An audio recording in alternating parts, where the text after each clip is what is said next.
When talking about the impact of AI technology on education, I have to confess that I'm quite disturbed when I hear some people say, somewhat nonchalantly and often with a shrug, that it's just a tool.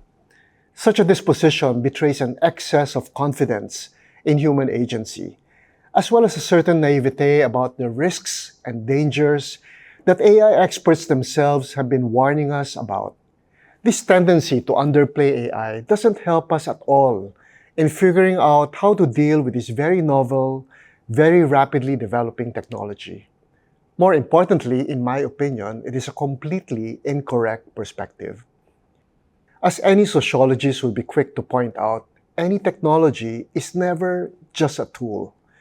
More than just an effective means to improve our work and our lives, technology often acts as a powerful force that transforms individuals and societies.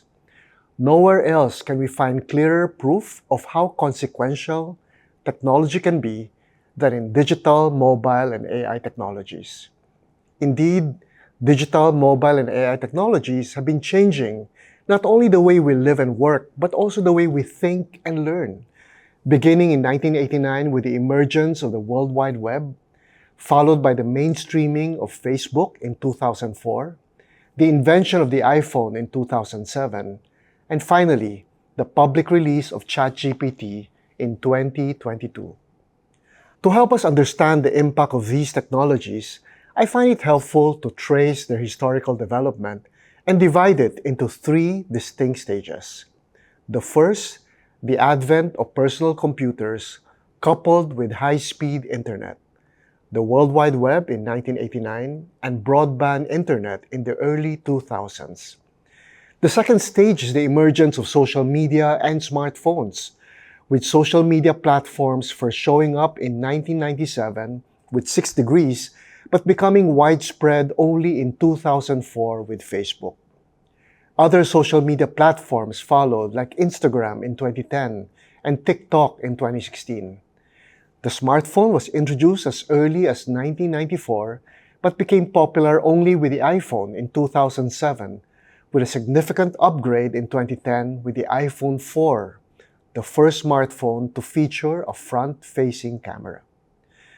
The third and latest stage is, of course, the emergence of generative AI, with a public launch of ChatGPT in late 2022, which in just 2 months reached 100 million users.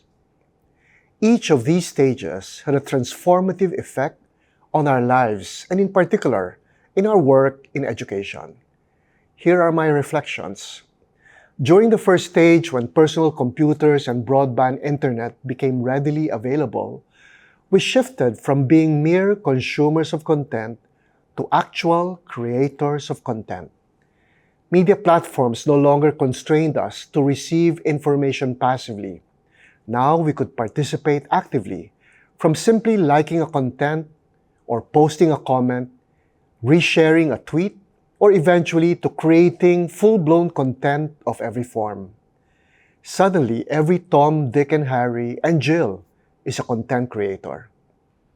Not only has the internet ushered in the information age where virtually every piece of information was literally just a click away, but the move from a one-way broadcast type of media to the two-way interactive mode has also introduced the age of pluralism.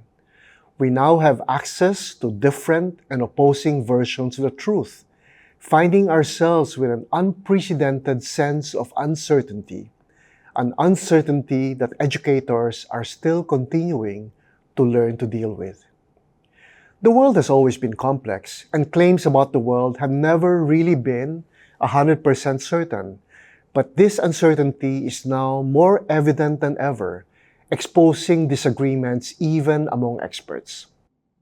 Then we entered into the second stage of the development of digital, mobile, and AI technologies in 2004. Social media technology brought about the possibility of greater connection and collaboration among people from around the world. However, this promise was undermined by big tech's desire to increase revenues by increasing user engagement.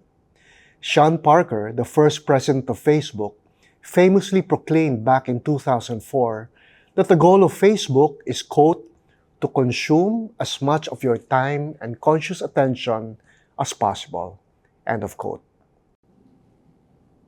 Facebook and other online platforms have of course succeeded in this goal by switching their algorithm, transitioning to personalized feeds, supplying us with content based on relevance rather than chronology. The result was not just increased engagement, but also, to borrow a phrase from Natasha Schull, addiction by design.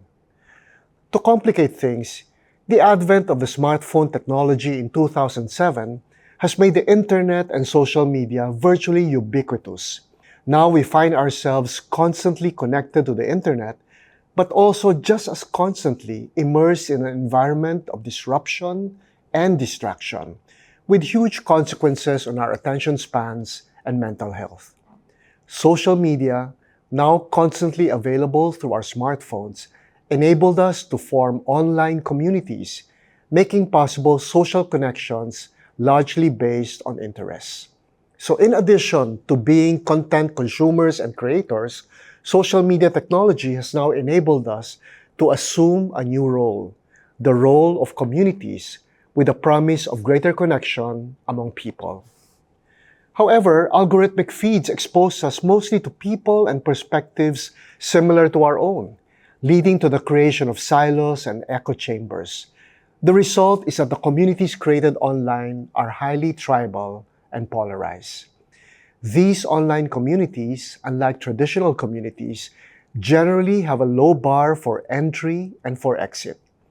Unless otherwise prescribed, virtually anyone can readily join any online community, and anyone can just as readily leave the room anytime.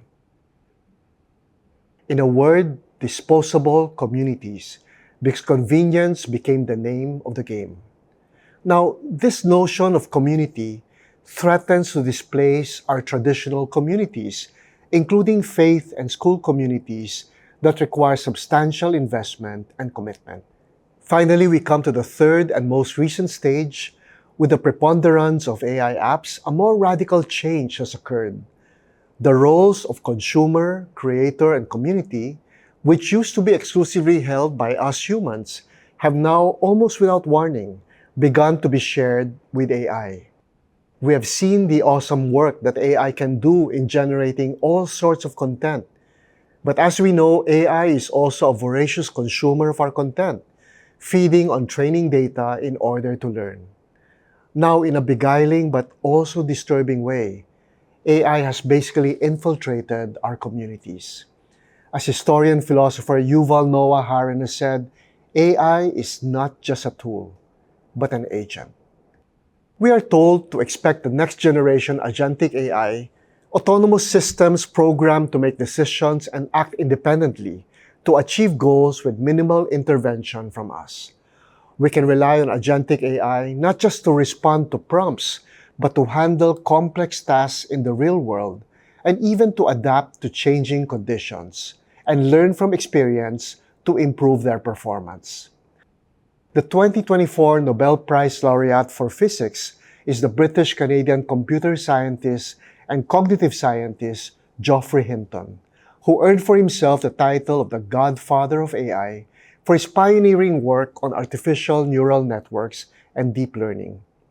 In his speech to accept the prestigious award, Hinton warned not only of the short-term risks of AI, but also of what he calls a longer-term existential threat posed by these emerging autonomous and intelligent digital beings. He said, "We have no idea whether we can stay in control, but we now have evidence that if they are created by companies motivated by short-term profits, our safety will not be the top priority. We urgently need research on how to prevent these new beings from wanting to take control. They are no longer science fiction." Now, more immediately, we are seeing numerous instances of AI being treated as human persons and being used for what is called artificial intimacy. Apps such as Replica and Character AI enable users to create their AI companions, customized according to their preferences, and resulting not only in emotional dependency of these AI companions, but also a preference for these idealized, albeit artificial relationships over actual human ones. Indeed, AI is now increasingly part of our community.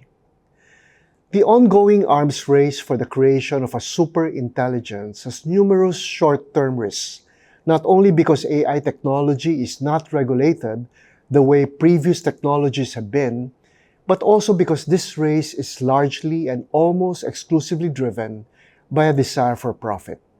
As we continue to figure out how we can best navigate this ever-changing terrain, it will serve no one to remain in denial and to insist on minimizing AI technology as just a tool. Not only is it, like other technologies, already proving to be a powerfully transformative social force, but also, and most uniquely, it is rapidly creating autonomous digital agents that can make decisions that we humans have no assurance of being able to control. Given all these developments, what are we educators in the meantime to do? We would like to propose a disposition of measured enthusiasm. Enthusiasm because as educators, it is our obligation to prepare our students for an AI-embedded future. So we need to promote AI literacy and teach them how to use AI so as to reap the benefits that technology can bring. This means that as educators, we ourselves need to use the technology, experiment with the AI, and learn it based on our own experiences. However, since the rapidly developing technology poses numerous risks and unintended consequences, many of which we are still discovering and understanding, our enthusiasm about AI ought to be measured. We should be mindful that we need to teach our students so that they will use AI not only effectively, but also safely and ethically.